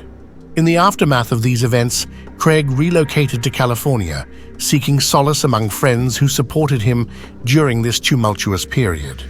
Christine, on the other hand, chose a fresh start in Wyoming, looking to rebuild her life and find a sense of closure. While Christine and their close circle grappled with the emotional ramifications, investigators and the public began to dissect the details, leading to a plethora of theories. Central to Craig's narrative was the assertion that he had been mugged in Colorado Springs, leading to a severe bout of amnesia.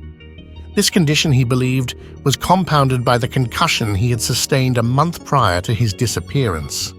However, the medical community remains divided on the plausibility of such extensive memory loss resulting from a mugging and a concussion. Some investigators posited that Craig might have intentionally staged his own disappearance. Several factors fueled this suspicion. The discovery of Craig's credit cards in El Paso, Texas, conspicuously left in plain sight. The absence of any signs of foul play in his abandoned rental car in Juarez, Mexico. The financial pressures and responsibilities associated with their new fish farming business, which some speculated might have been overwhelming for Craig. Another prevailing theory was that Craig had met with foul play. Delving into Craig's personal and financial affairs, some investigators speculated that mounting debts might have driven him to orchestrate his disappearance. This theory suggests that Craig sought to escape financial obligations and the pressures of his new business venture. While each theory presents its own set of compelling arguments, the truth remains elusive. Craig's return, rather than providing closure, only deepened the mystery, leaving more questions than answers in its wake. The sun was shining brightly as Chris Kremers, 21, and Lisanne Froon, 22, embarked on their adventure through the scenic forests surrounding the Baru volcano in Boquete, Panama. Both young women hailed from Amersfoort in the Netherlands and had meticulously planned this dream trip for 6 months. Their aspirations were simple: backpack through Panama, volunteer, and immerse themselves in the Spanish language.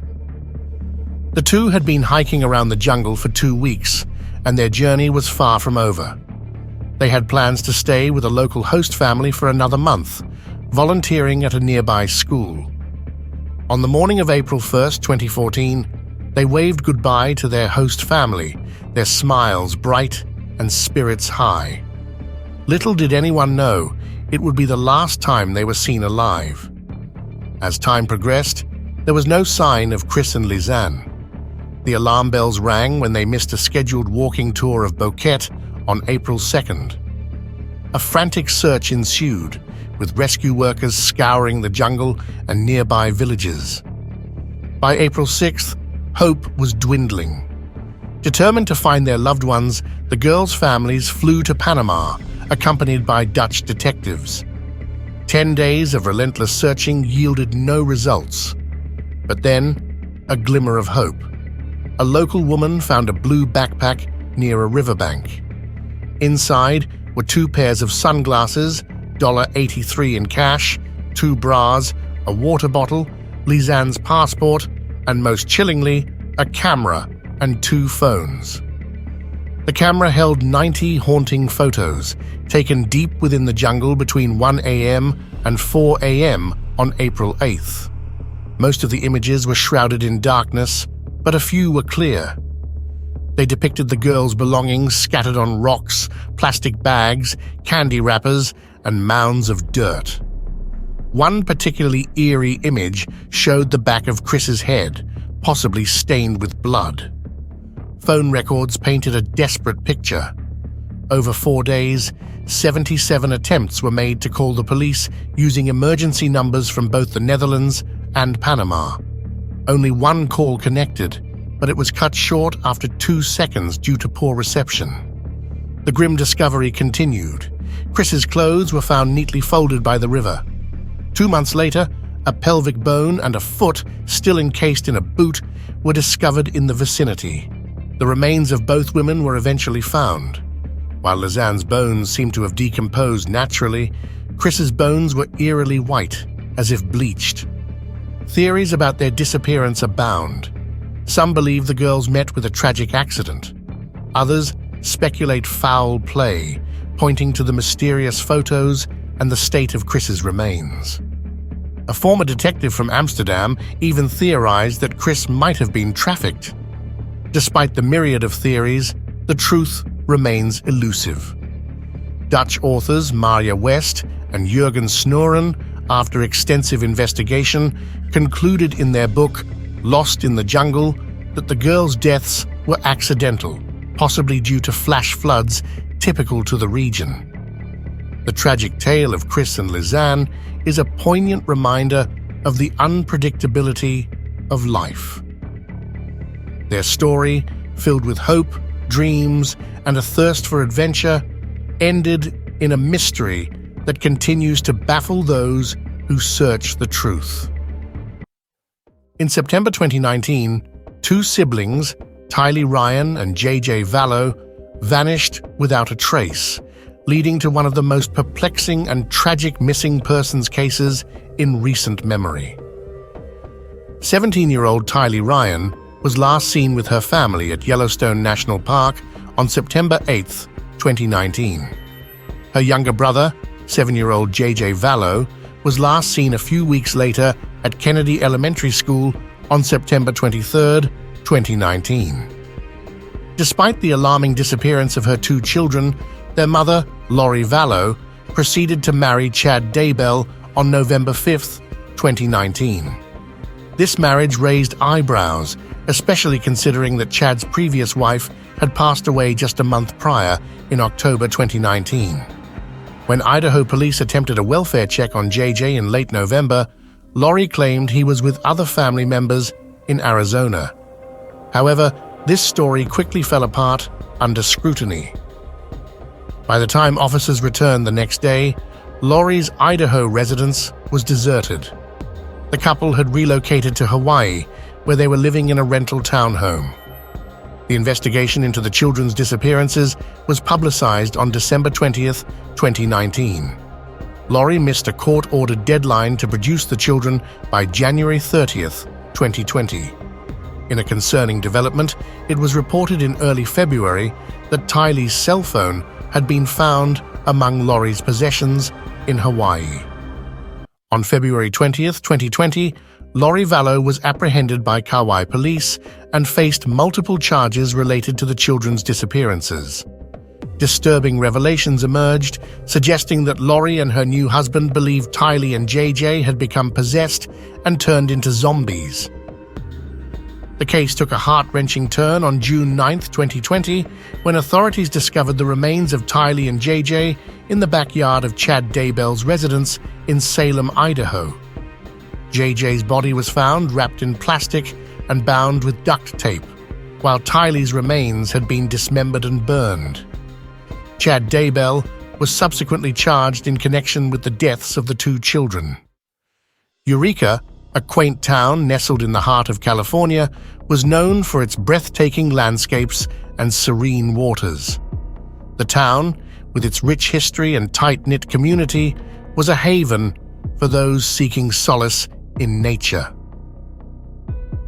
Ryan Slough, a tranquil stream just north of the town, was a testament to this serenity.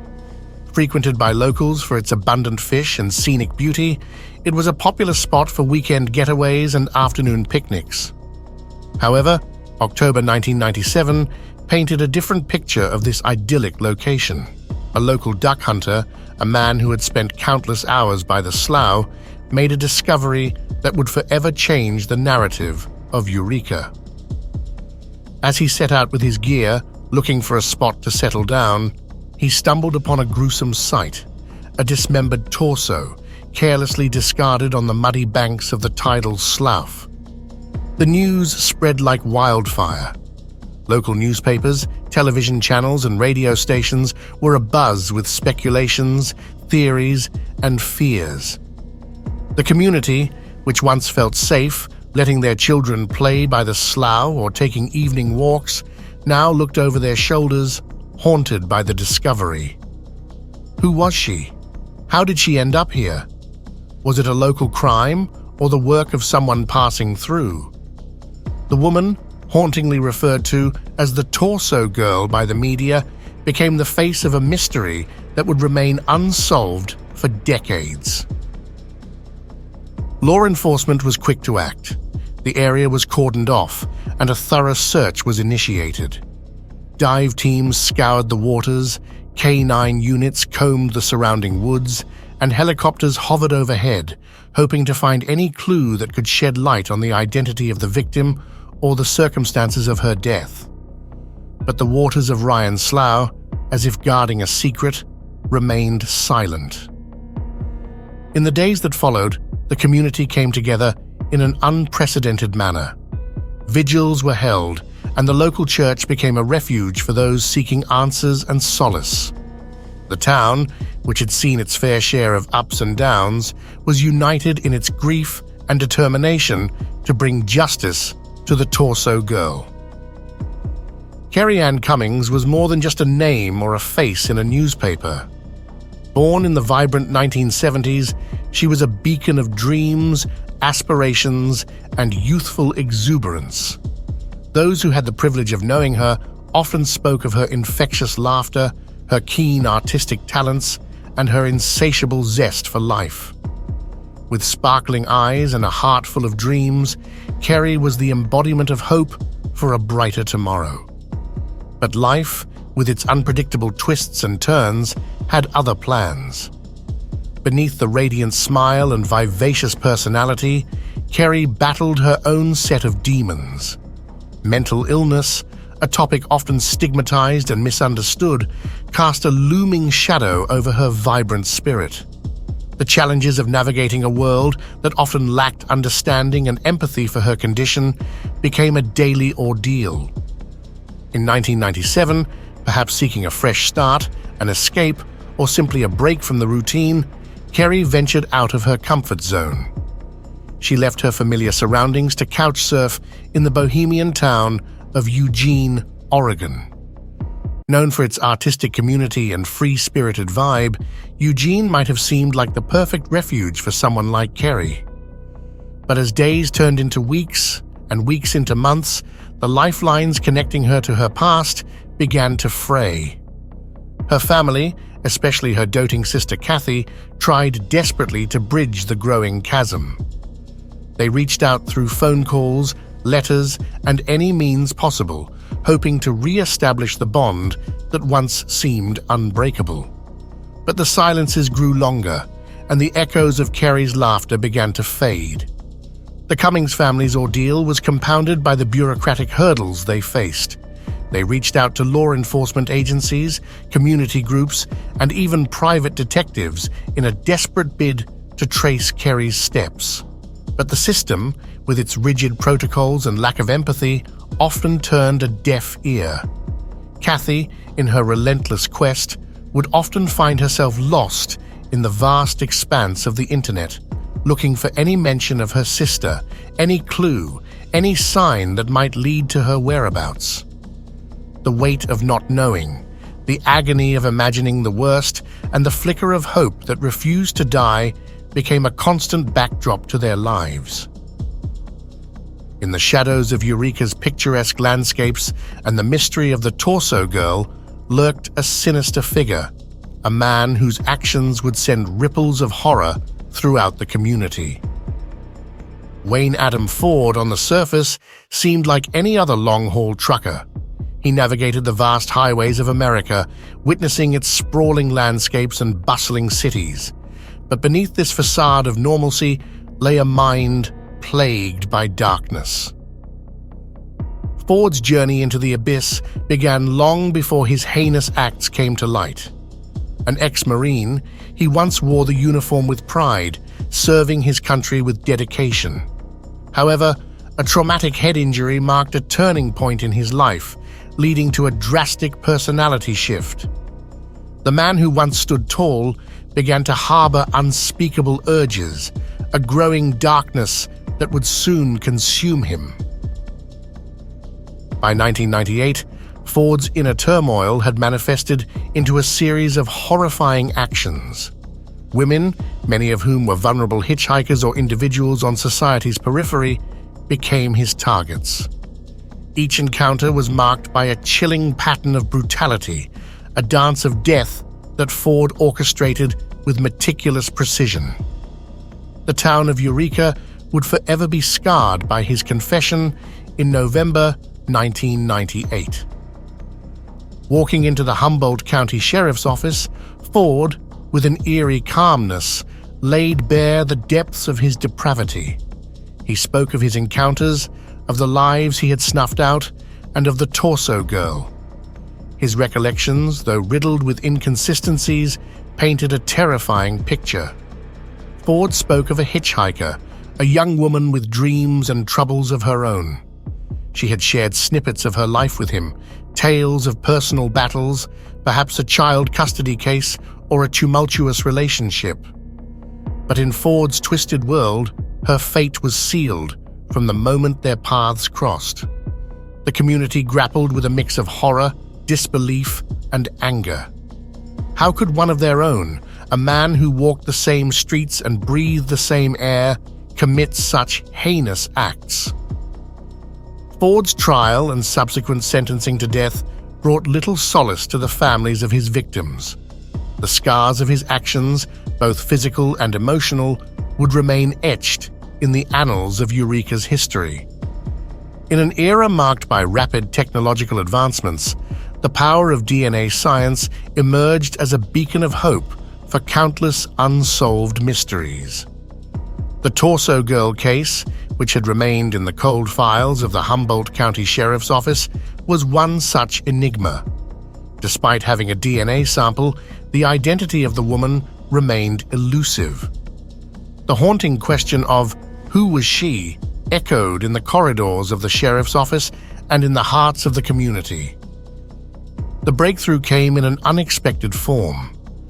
In 2021, with renewed determination and the advancements in forensic genealogy, the HCSO's Cold Case Unit took a bold step.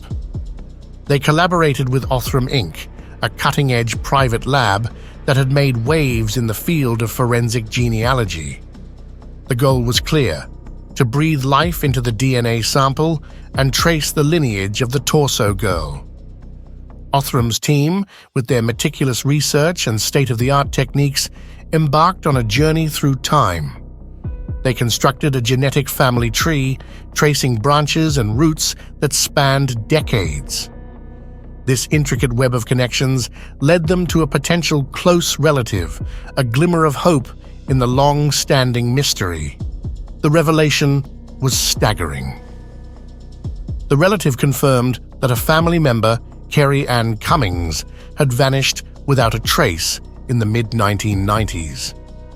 The final piece of the puzzle fell into place when Kerry's sister, Kathy, stepped forward. With bated breath, she provided her DNA, seeking answers to the agonizing questions that had haunted her for years. The results were undeniable. The DNA was a match. The Torso Girl, a name that had become synonymous with mystery and tragedy, finally had an identity: Kerry Ann Cummings. The identification was more than just a testament to the prowess of DNA science. It was a poignant reminder of the countless lives that intersect, the stories that remain untold, and the indomitable human spirit that seeks truth and justice. For the Cummings family, while the revelation brought a sense of closure, it also opened old wounds. Yet, in their grief, they found solace in the knowledge that Kerry's story would be remembered, not as a cold case, but as a testament to the power of perseverance, love, and science. In 2017, Telma Boinville, a 51-year-old woman, resided in the peaceful Pupukea neighborhood on Hawaii's North Shore. She was wedded to Kevin Emery, and they were parents to an 8-year-old girl, Makana.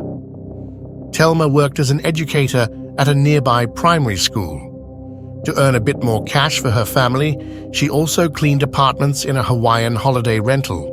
She had a variety of hobbies, including surfing, jogging, yoga, martial arts, and baking.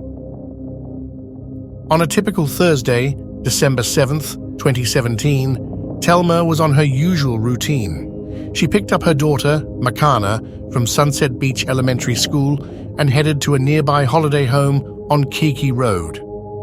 This house was owned by some of Telma's cleaning business clients.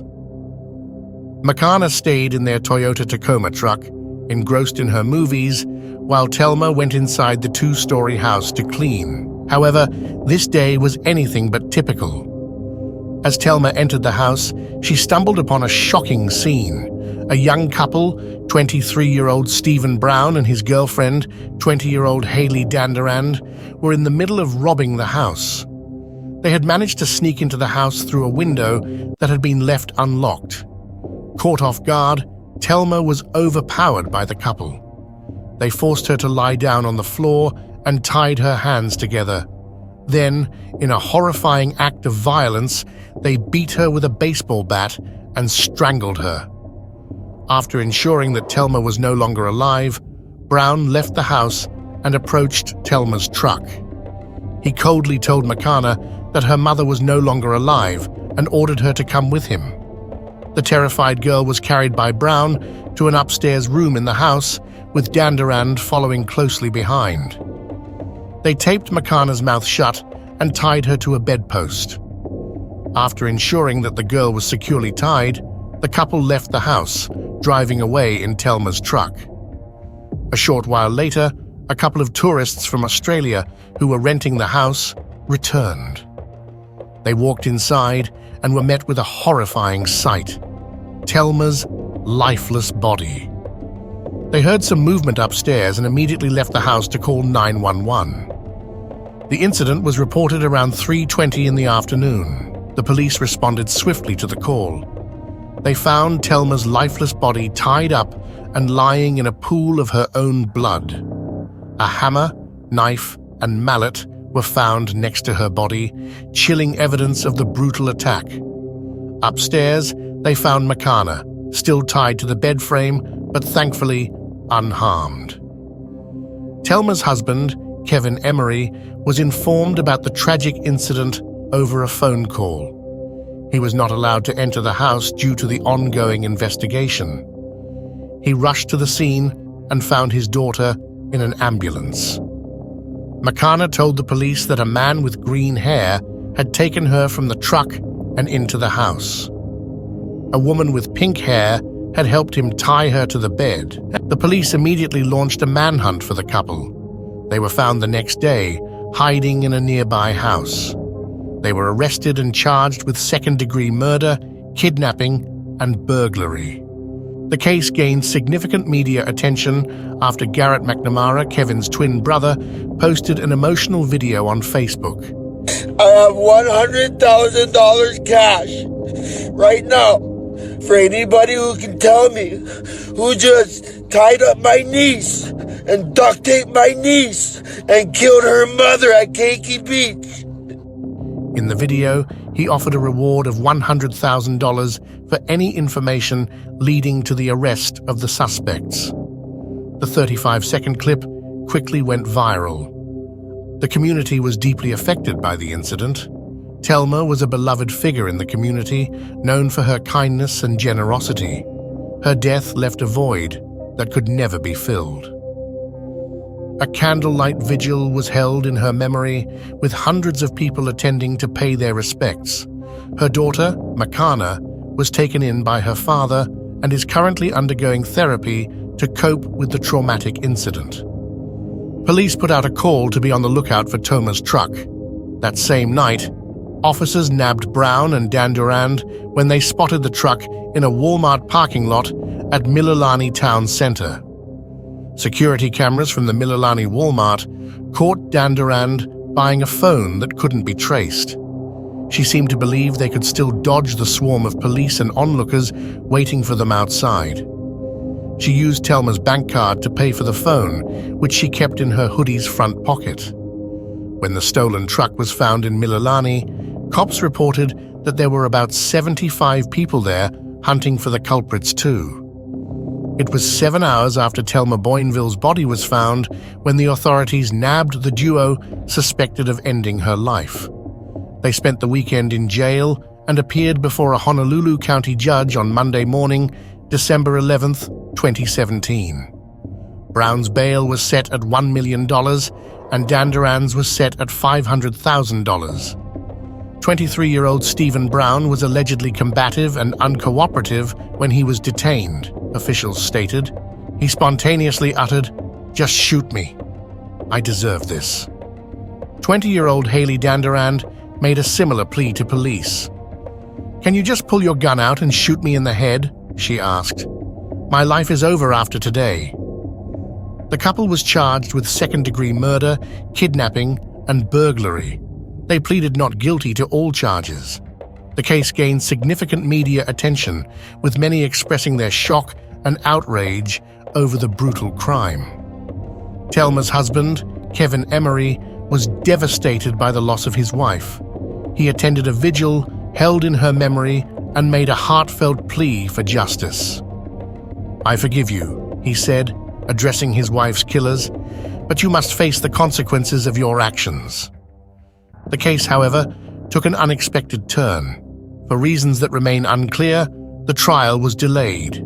The trial for the two suspects charged with the 2017 murder of Telma Boinville has been delayed again.